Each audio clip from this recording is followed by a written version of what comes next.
Welcome to Battleground Chats, where I talk to interesting people about their risk and resilience journey. Today, I'm thrilled to talk to my friend Andrew Duane, who I've known for maybe 13 to 15 years, and we've traveled the world together. So welcome, Andrew. Great to have you on Battleground Chats. Thanks, Craig. Nice to join you. So tell me a bit about your risk and resilience journey, because I've spoken to people in the US. I've spoken to people in Australia. I don't know if I've spoken to a person who's been as well-traveled in the risk world as you have.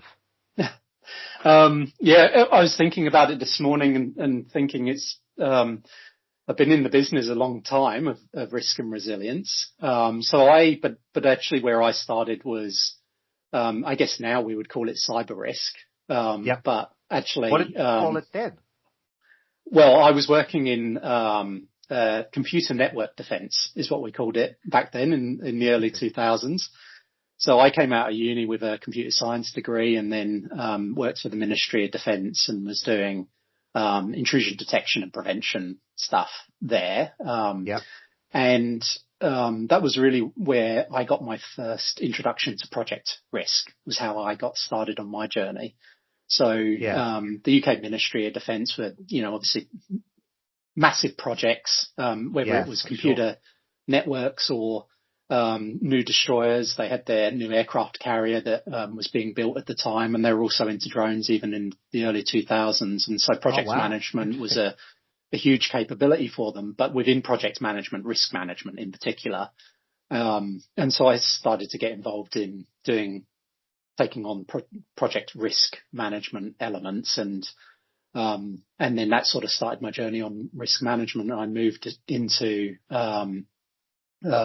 consulting and got to travel all around Europe doing consulting around project risk management and then corporate risk management before moving to Australia for Amcor Limited and taking on my first sort of native corporate risk role, which is where I met you at Amcor. So it's interesting. So you started in project risk, then corporate risk, as you called it, and then at Amcor, enterprise risk.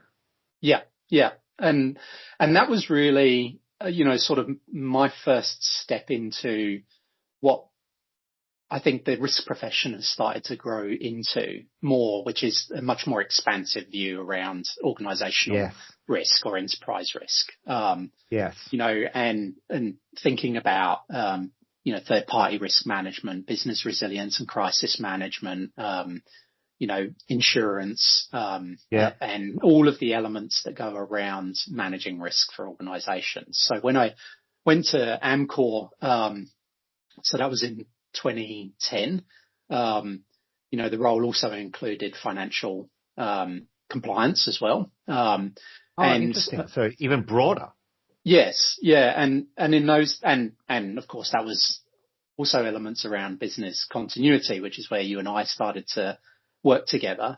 But Amcor was a really interesting business because they operated in 45 countries around the world.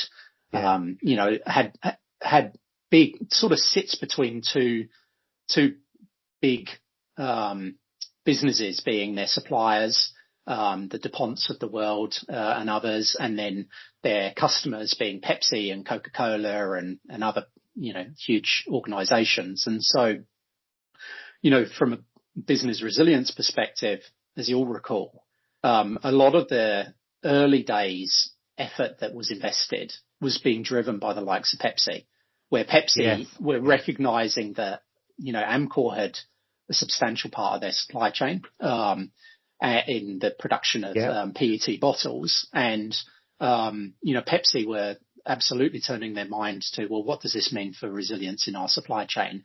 And what are our major suppliers doing? And Amcor's, focus at the time was around ensuring that they, lowered their costs through economies of scale. So they were really scaling up their factories, which meant then that they could deliver these fantastic products at low prices, but then that their customers were starting to become quite reliant on them. And so the business continuity discussion started.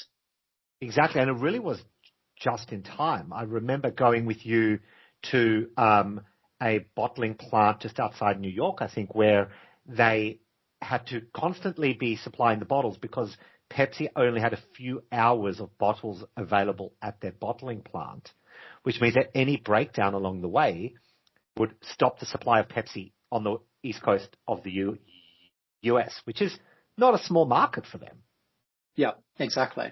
and we had such fun because I do remember a really good project that I still talk about today, which is looking at the weather patterns around the supply of the color for the Gatorade bottles. Yeah. The Mountain Dew bottles, and where does that color come from, and does it pass through Hurricane Alley, and therefore what do we need to do to manage the risk of the color not arriving for the Mountain Dew?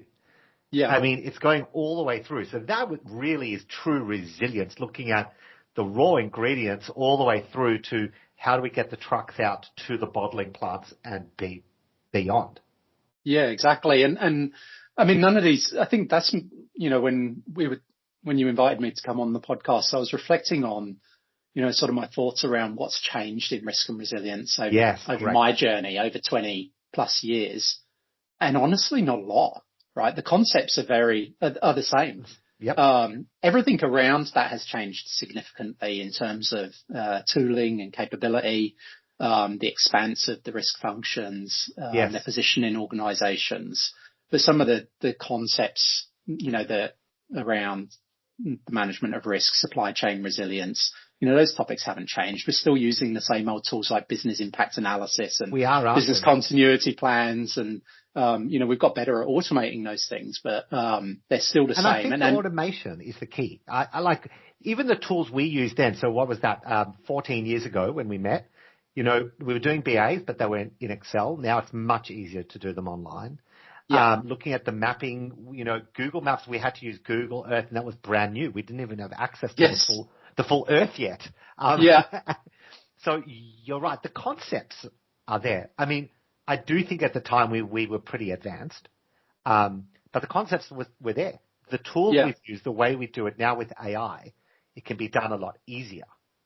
Yeah, and of course, for big business, globalization has led to concentration of production, right? And with that comes enormous efficiencies, but then with that also comes fragility in supply chains. That really means that I think, risk management in its more broader sense is such an integral value driver and protector of value for shareholders. That that's been really encouraging for me on my journey to see the not just regulation. Of course, regulation has caught up over time, but more importantly, the investors, the shareholders, wanting to know more about what organisations are doing to manage risk, and understanding it more. And so, Amcor. You then moved to Melbourne Airport. You've worked at Kmart. Now you're head of risk at Wesfarmers. Do you think it's the concepts, as you said, the concepts haven't really changed, the tools have, but do you still use tools and ideas from Amcor days now in Wes? Yeah, or have things absolutely changed a lot? I think that's one of the wonderful things about the risk profession is that it's almost industry agnostic, I think. Yes, so I totally agree with you. The concepts around risk reporting, resilience, assurance, the ensuring of risks apply equally to defence, where I started my journey, through to manufacturing, to retail, and you can apply those things. Of course, the nuances are different, and the onus is on all of us as risk professionals to get under the hood of how value chains operate, where you can add value in terms of making sure you prioritise the right risk areas, but the concepts are applicable across all industries for sure. Yeah, and I think you're 100% right. I always say that about business continuity and crisis planning. When I go talk to clients, they say, well, have you done this in industries like ours? If I haven't, then I give them examples how it doesn't matter. We need to adapt, but the concepts are the same. Some of the stuff we've used the same quick reference guide or similar quick reference guide for crisis management across all 4 companies, right? That me and you have worked at. And it's just a tweak here and there, bring it up to date, newer terms, newer look and feel, but the concepts are the same. Yeah. And I think that then sort of leads into where I'm investing a great deal of my time now is really around culture and awareness, right? So a lot of these concepts are, just 101 to me, yourself and others. But actually, it still surprises me today, and it probably shouldn't surprise me that when I'm having conversations with really senior people who are super successful in their careers around what it means to have a risk management system and an internal control environment and how those things work together to manage inherent risk as well as new risks. Yes. Like those concepts are not, they're not front of mind to a lot of people. And then there really does need to be an education to help people understand that it's not just a compliance activity, but actually it can really add value. And in particular, I think when you start to get to the nuts and bolts of who's doing certain activities, who's actually executing the controls, and then you get onto the conversation around, well, is there duplication? Is there efficiencies? Is there productivity gains to be had in the way that we're looking at these controls and how can we do them better? But it's a long journey to get to that point. And that all talks about tone from the top, the culture of the organization, its willingness to report risk and then take action, and then a willingness to invest time in understanding the systems that go along supporting that. And I think a key to that is taking something you said, which is making it not a compliance task. Yeah. Right? As soon as you take it out of compliance and you can demonstrate value, one, you get more time from everyone because they realize it's in their best interest, but it does really change their mindset around the whole concept. I know when we go to BIAs, I always talk about what value can we add, what insights can we give. No, don't just take. You got to give back. So how have you done that? What's a couple of tips or tricks you could give our audience around how do you show the value in risk? How do you show the cultural value in doing it? I think the really important part for me is making sure, and it sounds cliche, but I think it's really important. You've got to link it to the strategy of the business. Yep. And you've got to be laser focused on the things that matter to shareholders, which is obviously about creating value. It's about returns. Okay. Yes. And so, when we're thinking about the risks, we need to put it in the language that the business owners, the executives really understand in terms of what are we doing to drive productivity, as I was saying earlier, but also manage the downside risk. How do we make sure that we don't suffer reputation harm through things like data breaches or, make sure we're adhering to compliance obligations. We don't hurt people, that our products are safe because particularly in retail, and I'm really grateful to work for an iconic, Australian retailer who takes product safety seriously. But there's a huge number of SKUs, right? A huge number of products that any given retailer is putting into the market.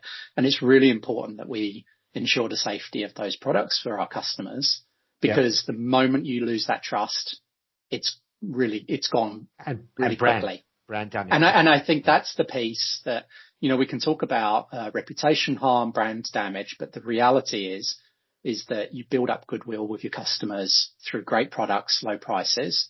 And it's very, that goodwill can be eroded really quickly. And that's what risk management's about is, how are you trying to anticipate where things can go wrong? Because in any big business, there's always the opportunity for things to go wrong, controls to fail. And it's the risk professional's job to be challenging the business around their processes, how they can improve their controls and keeping the focus not just on customer and profits, but also on risk management as well. And so it's just about hitting those highlights, I think, with the execs and making sure that they know that you're there to add value to the process. And getting their buy-in. Yeah. Getting their buy-in along the way. Fascinating chat. Time is up, I'm afraid, but we will definitely do this again because there's so much more we could talk about. But Andrew, Duane, thank you so much for your time on Battleground Chats. Pleasure. Thanks, Greg.